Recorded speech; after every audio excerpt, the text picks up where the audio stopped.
Well, here in Newcastle, we're joined by three local people, by Jackie Hack, who's been awarded the MBE for her work in the inner city areas here, by Carl Watkin, the local businessman who also runs the Tyne Theatre, and Simon Donald, co-founder of the humorous and always irreverent magazine Viz. Simon, if I could come to you first, in terms of Geordie reaction, if you like, what out of this extraordinary week comes to your mind?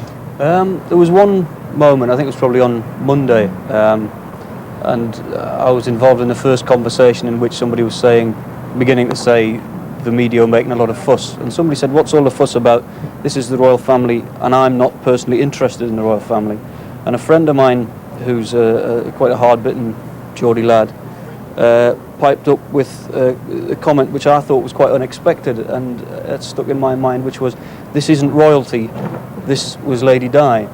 And although I've never had a serious interest in the royal family, I'm certainly not a royalist, I think the fact that she was so different is what's stuck in my mind. I remember when the Redheath Bridge far away in the distance there was opened in 1983, I had a friend who was virtually a Hell's Angel, you know, a sort of mad keen motorcyclist, and he came down here and he was so proud afterwards to tell us that he'd done a cartwheel for Lady Di on the bridge.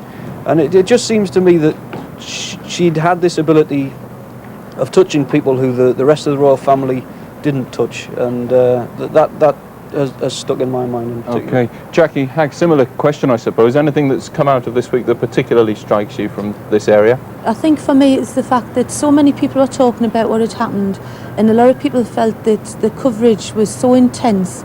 The genuine feeling that seemed to come out was most people weren't concerned that it was somebody who had connections with the royal family. From people in the schoolyard, the reaction was, it's sad when anybody who's 36 who's got 2 young children dies, and it was sadness. And I think what people often commented on was people saying there's so much grief around. Grief to me is when you lose your own child or a mother or someone close to you, and that's gut-wrenching, and that is where you don't know what's happening, you're totally bereft. I think what people were shown today was a mixture of things, and it was sadness because somebody quite young who had like a lot of pressures on, and also was part of a background that most people had no connection with, had died and left 2 young children. Okay, Carl, I believe the proceeds from the theatre tonight going to at least one of Diana's charities. Yeah. How's it struck you? Well, the North East is the fastest changing region in Europe. In the last 10 years, we've taken our manufacturing employment being 35% in coal, steel and shipbuilding. That figure is now less than 1%. We now manufacture best cars in the world in this region. And this region's used to change, and it's used to straight talking. And Her Royal Highness, Princess of Wales, was the Queen of Change, and the Queen of Change who's going to be sadly missed in this country, because people who change things and deliver the sort of results that we have done consistently over the last 10 years in the northeast of England are very hard to find. And 2 things have stuck in my mind. First of all, the hypocrisy of the media and the establishment last Sunday.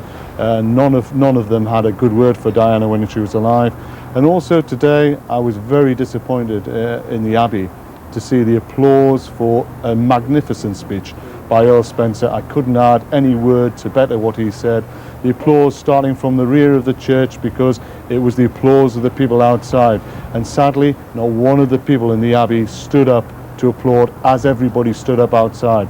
And the pace of change that is howling through the northeast over the last 10 years is now howling through the country. It has to howl through the establishment, and we need some really good leaders. And sadly, in the Queen of Change, Her Royal Highness the Prince of Diana, we've lost one of the world's best. Well, you say this is a region for straight talking, and right enough it is, and you've done some in your newspaper column. What's straight talking tonight as regards the royal family? I think the royal family, personally, I think Prince Charles should throw the towel in when William's 21, and very great care should be taken to make sure that William's going to produce the result that Princess Diana promised us she would.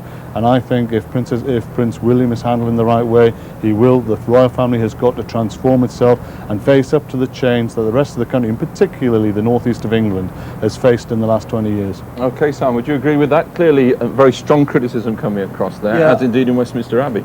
I agree that the applause thing, sad that it should come from outside, but I think it's good that it happened, that they did pick up on it and it did happen. All right, they didn't I mean, change happens, and maybe it'll happen slower than some people would like to see it. But the business about the media, I think this is in everybody's minds at the moment. And what has stuck with me is a story that I've remembered, that one of the tabloid papers printed not long ago, in which they created a fictitious child with a terminally ill mother, and got this child to write to all of the royals and see what response they got when she requested a birthday card for her terminally ill mother.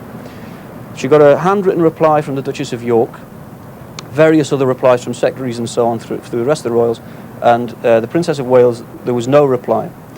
And it was clearly implied in the paper at the time that this meant that she was heartless, because it was all centred around the Panorama interview, the line about being the Queen of Hearts. Okay, she's always been blamed. We're running short of time here. Just perhaps it might seem a peculiar question.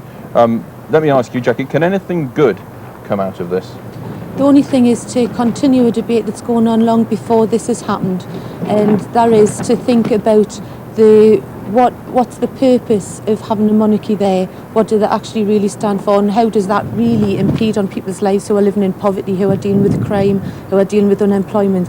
The other thing is that I think I'd like to turn it on its head a little bit and say there are media that's got an insatiable appetite for setting up people like Diana, or famous people, or people who look good to the cameras, to publicise a cause. The reality is AIDS is what's the problem, unemployment, all those issues, leprosy. It should be the issues that are important, and it should be the work of ordinary people who are living in poverty, who are dealing with those issues daily, who should be also highlighted, as well as people like her who use the media very, very well to publicise those things. It should be getting a balance about the ordinary people who are fighting on a daily basis with no other support other than their own will to change things for the better. Okay, well, perhaps that agenda will change. Certainly the media agenda seems to have changed. We'll have to leave it there. From Newcastle back to London. Well, around the world, people affected by those issues paid tribute to Diana.